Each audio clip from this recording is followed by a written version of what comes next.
Let's talk about mouth taping and nose breathing. Why would the blood sugar hacker be talking about mouth taping and nose breathing? Because my doctor tells me over 50% of postmenopausal women, regardless of their weight, have some kind of sleep apnea. And we know that sleep apnea can lead to type 2 diabetes, right? It's because if we don't sleep well, if we don't get in those deep levels of sleep, then we're going to have elevated levels of cortisol during the day, and elevated cortisol levels during the day causes more insulin resistance, poor blood glucose control, throws off all our hormones. It's a mess. So the Wall Street Journal just published an article about this the other day. It's been in the USA Today.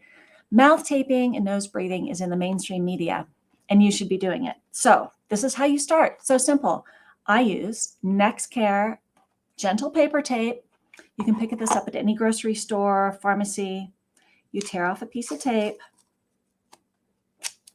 about the size of your mouth. I like to fold a corner under to make it easier to take off.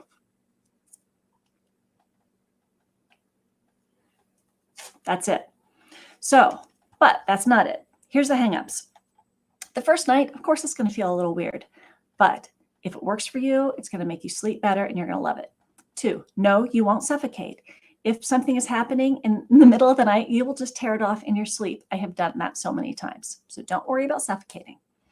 3, if you are congested, chronically congested, and can't breathe through your nose, then that is something to resolve first. The first thing, low-hanging fruit, is start doing a regular neti pot or nasal wash. I like a daily neti pot because it rinses out all that particulate matter, dust, and pollen that can irritate your nose and your allergies.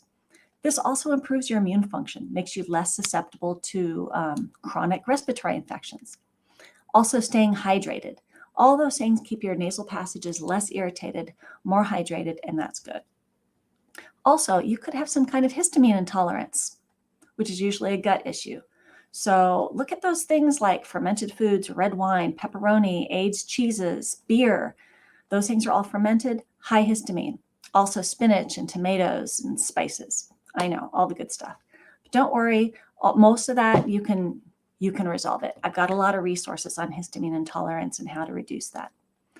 Also, low-hanging fruit is dairy. If you eat too much dairy, especially just milk, it makes you more congested. So back off on the dairy and see if that helps.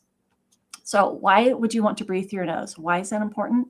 It's been shown that nose breathing helps improve your physical performance. It reduces anxiety because, of course, when you're nose breathing, it puts you more in that sympathetic, parasympathetic state. So you're more relaxed. And it improves your blood sugar and your sleep. And this was all started by a dentist. Dentists can see a mouth breather coming a mile away. Breathing through your mouth dries out the mucous membranes in your mouth, and you don't have as good dental health. My dental hygienist says she sees a lot of dental caries in the front of the teeth and bad breath. So nose breathing is good all around. Practice at night by using mouth taping, and during the day, practice by just keeping your